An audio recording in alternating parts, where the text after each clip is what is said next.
in radio. It's all about what's next. Go to financialsurvivalnetwork.com and sign up for your free weekly newsletter. You'll also get 3 free reports. The Financial Survival Network. It's all about what's next. Welcome. You are listening to the Financial Survival Network. I'm Kerry Lutz, and the date is January 20th, 2016. Wall Street taking another bloodbath. The Dow is down almost 400 points. Gold is up $14+. Where it will end, nobody knows.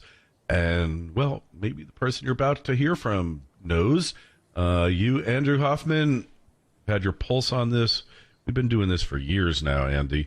And, hey, you know, it reminds me of your article. The title is this the big one of Sanford and Son, when Red Fox used to say, "It's the big one. It's the big one. I'm coming to join you. I'm coming to join you." And it's looking more and more like this is the big one.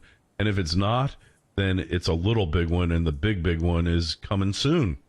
Yeah, as I look at Glencore, which is now down 13% to an all-time low, and it's about to be junked, and it's going to be imminently, it's going to be bankrupt, along with all the other commodity traders and all the other, a lot of the other miners and oil companies and the banks that finance them. It's spreading like wildfire. And, you know, as you say, you know, today's article, which is not the first time I've used this term, is this the big one? And if so, or something like that, can you afford to assume otherwise? Because I've been saying people who know me, they know that I never predict. I don't say, yes, gold's going to soar this month. I'm telling you it's going to be this and that. And you know, because these are all rigged markets. But in the past week or two, anytime someone asks me, my answer is I cannot conceive a scenario where we get through 2008 without the big one hitting. And I mean, the big one meaning 2008, but not 2008 for like 3 months of stress, meaning 2008 where there's no backstop, there's no TARP, there's no bailouts, more likely there's bail-ins, and real fears that spread to this, you know, to the social part of society. I'm really terrified. I can't see how it's going to be any other way, and I just hope it's not the worst case scenario. Yeah, well, the worst case scenario is really bad. I mean, it's like the 4 horsemen of the apocalypse. We're looking at war, famine, pestilence, and I don't remember what the other one was, but plagues, famine. I guess that's war, famine, and pestilence. Yeah, war, pestilence, famine, all that good stuff. I mean, I don't want to be an alarmist. Somehow humanity gets through all this stuff, but you can't downplay it. You can't underestimate it. There's no spin to be put on it here, Andy. You know what? I am going to be an alarmist, and I never am, because I always try to find that bright side and say, like you said, it's kind of the stock answer. You know, like politicians when they used to, because they don't anymore, and they say, things are bad, but, you know, if we make the right choices, we can fix them. That's just kind of the optimistic side and stuff. But you don't even hear politicians saying that anymore. There's no way to fix. The only way is to move forward and contain the damage. And as for, you know, people like us whose job is to warn about what's going on and try to help you prepare for it, we're always careful to say stuff like, this is the end of the world and everyone's going to die and it's going to be, you know, everything's going to collapse and people are going to come shooting at you everywhere, because we don't want to scare people off, even though deep down inside, we have a very great fear that that's a high probability scenario. Well, I see and you see what's going on in the world. Forget the United States, you know, the top of the totem pole. You know, there's a tsunami that's moving up the totem pole right now that's wiping out everyone everywhere. Currencies crashing, commodities crashing, the social disorder that's breaking out everywhere. Europe, it may implode. Brazil, you name all these places. No, it's time to be alarmist. And whether you want to just choose to listen to my financial alarms and say, get the freaking gold while you still can, because most of these countries in the world where their currencies have already collapsed, you couldn't buy gold if you tried it. In Europe, you couldn't buy it because of the VAT taxes and the scarcity. In South America and in a lot of parts of Asia, you can't buy it because it's just not available. You can buy it here at a subsidized price. And if you don't, and you want to risk holding paper money through what's going to be eventually a hyperinflation, That's your choice. But it's no longer time anymore to say, yeah, it's coming and you should think about it. It's here now, okay? It's here around the world. A lot of countries are experiencing the big one now, and this is the beginnings of it here. So start being alarmist and start doing things to protect yourself.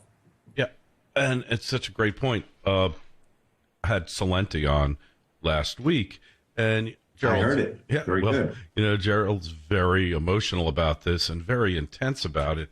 And a few things he said I just had to omit because, you know, they were just a little bit over the top, but only over the top because a lot of you out there really can't handle it that intensely. But Gerald's calling it the panic of 2016. And look, he's been alarmist. He predicted a crash in 2010. But look, that's and just... I mean, I've been, quote, predicting from the beginning. I mean, anyone who got into our line of business has thought that way. I mean, when I sold all my stocks in 2000, and then in 2002, I bought into precious metals and started talking about it. Yeah, I mean, I was expecting bad things. I back then couldn't have imagined the things I was expecting would be so bad. I mean, I expected just falling economy, falling dollar. Now it has nothing to do with the dollar. It's the whole monetary system. And as for the economy to me, I wrote 6 months ago, the worst global economy of our lifetimes. That was the good old days. I mean, there's no doubt. I mean, there's not a single aspect of the world other than the deer in the headlights, people staring at the stock market back into that's any different than 2008 right now. Of course, now no one owns stocks. Everyone lost their shirt in stocks and then real estate in the 2000 and 2008 bubble. So no one is staring at the screen right now worried about stocks. They're worried about their jobs. They're worried about that they have no savings. They're worried about that the Federal Reserve has destroyed them with money printing and taking interest rates to zero so they can't save. They're worried about the instability that they're seeing around the world geopolitically, all the crazy politicians that are cropping up everywhere, including the United States. And you know, so to me, the crisis conditions are just a heartbeat away. And, you know, once you start seeing the talk, I mean, you're starting to see now the talk about which banks are exposed to, for instance, energy. Then you're so, oh no, the financial system is back in the game again. Because it spreads so freaking fast from commodities to currencies to now you have high yield bonds. I mean, God, take a look at the HYG. You know, I wrote about junk bonds portending collapse when it was, I think, 84. It's a 76 today. This is like back to almost the 2008 lows for high yield bonds. So it spreads pretty darn quick. And again, these banks now are far worse off than they were now. The world has added tens of trillions of debt. Everyone knows it, the corporations and municipalities. Everyone is levered to the hilt, the central banks themselves, the sovereignties. There's nowhere to go. There's nowhere to save. I mean, all they can do is print money. And it won't be print money with the hope. It'll be print money with fear. And everyone will sense that fear and realize that everything they've done before has failed. Oh, yeah, for sure. I mean, what good is printing money going to do at this point?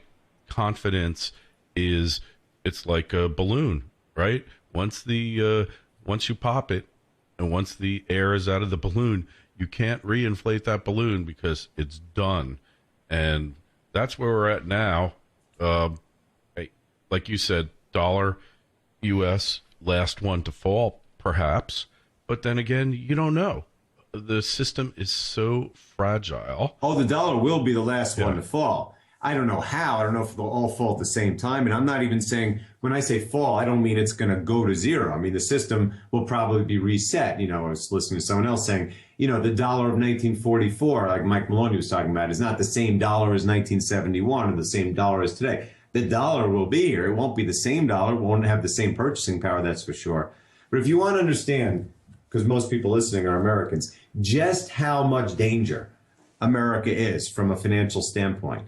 There's an article on Zero Hedge, which I highlighted in mine today. Even I'm still thinking about it, how astounding it is and how ominous it is for the United States, because it's a perfect example. It's a perfect representation of what's going to happen to the dollar as far as how far above the mean of the standard of living Americans have enjoyed by abusing the reserve currency.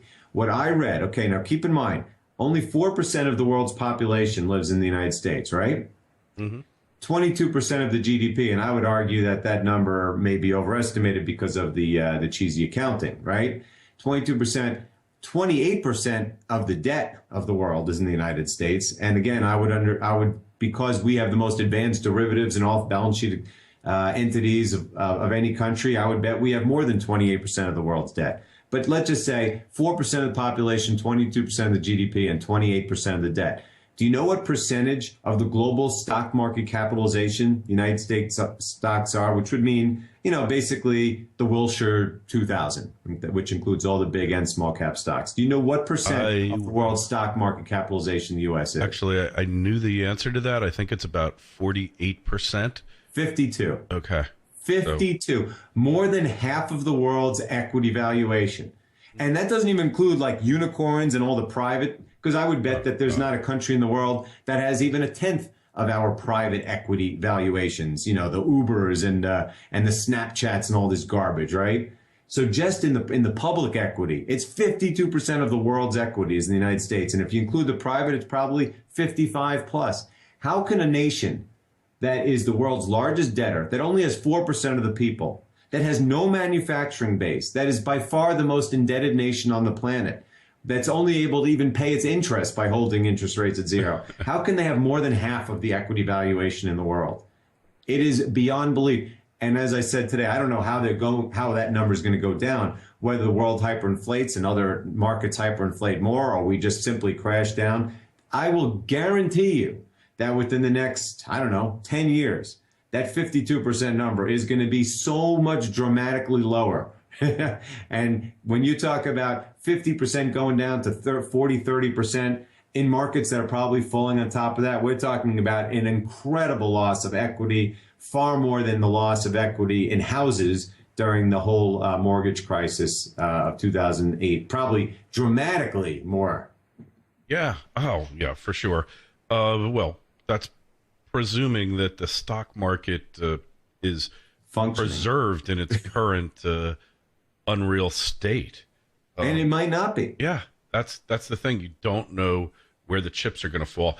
I'm sure you caught the article that they're now allowing the banks to use Kremlin accounting, as we used to call it, for their oil loans. Well, the thing is, the beauty of it is, and you probably saw, Holter wrote a couple articles, saying, well, first they said that, they leaked it somehow, and then they denied it on Twitter, of all places. I love when they do it. Just like last week, that Coach Lakota, the guy who was the Minnesota Fed president, he literally 3 weeks after he left, he's, as they call it, trolling the Fed, saying, oh, it looks like those credit spreads are widening. Not so good for Fed credibility, right? I mean, to be on Twitter when you're at that high of a level is just beyond belief. And the fact, by the way, that Obama's like the #1 Twitter person on earth just shows you how sad this country has become. And most of his... They tweeted, oh, no, that's not true. But you saw Zero Hedge's response. Oh, they stand by it. They have their sources, and I believe it.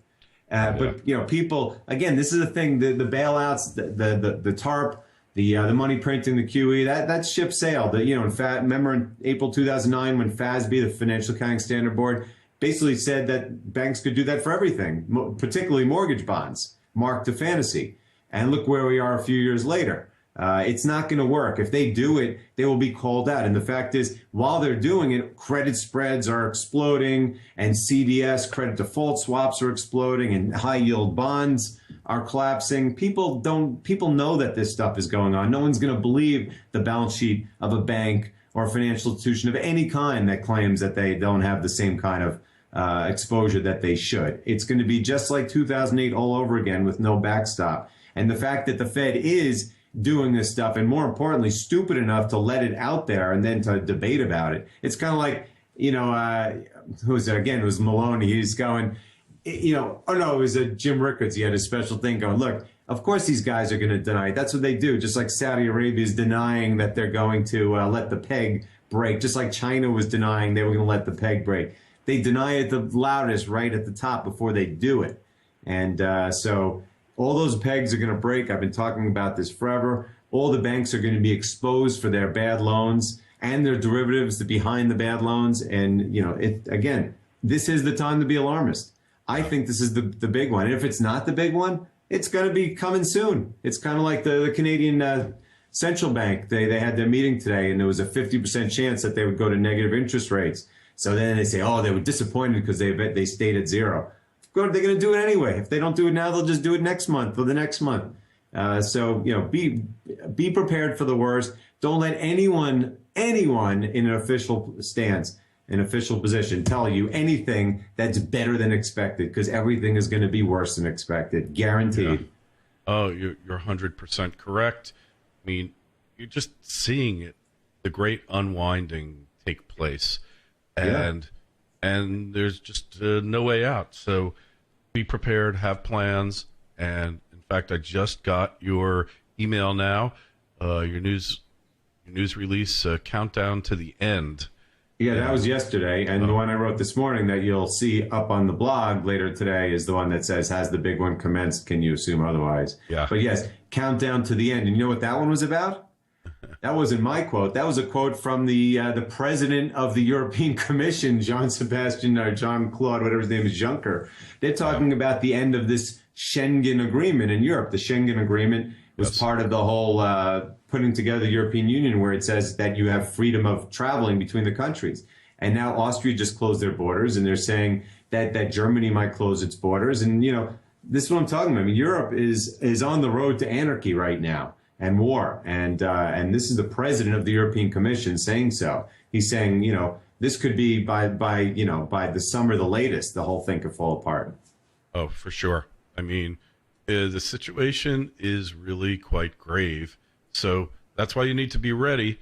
Anyway, Andy, so we got to go to your website, to Miles Franklin, and you've got an event coming up. Tell us. Yes.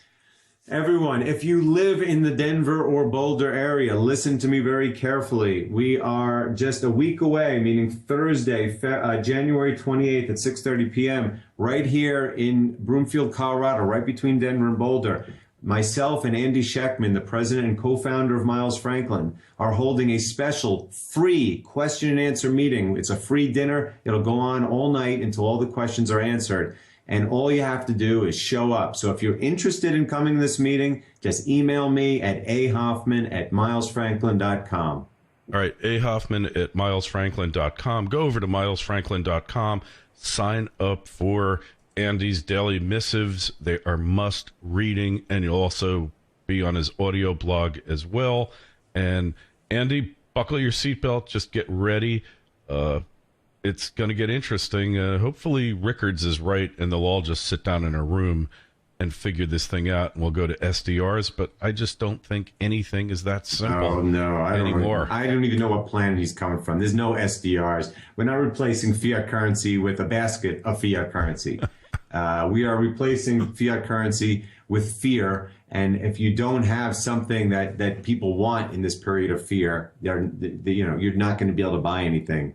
And one day they'll have new currencies, but it's not going to be anything that's even remotely related to the fiat Ponzi crap we have right now. That's for sure. So, and go over to financialsurvivalnetwork.com. We post all of Andy's articles up there, as well as a host of other authors who have their hands on the pulse to give you the information of what's really happening, what you really need to know. It just amazes me, Andy. 95%, 99% of the people on the street are clueless about what's unfolding. And you know what? Enough already. How much can we try? Our goal is to get 1% more, because that's all the goal there is. Well, I can tell you that it's happening. I know that last Friday or Thursday, maybe it was maybe Wednesday, largest audience ever had on Financial Survival Network. Largest number of you out there listened to all of our various shows on all the platforms, because So I'll leave it at that, Andy. We'll talk to you next week, and keep your fingers crossed and your seatbelt buckled. All right, you too. FSN Radio. It's all about what's next. Go to financialsurvivalnetwork.com and sign up for your free weekly newsletter. You'll also get 3 free reports. The Financial Survival Network. It's all about what's next.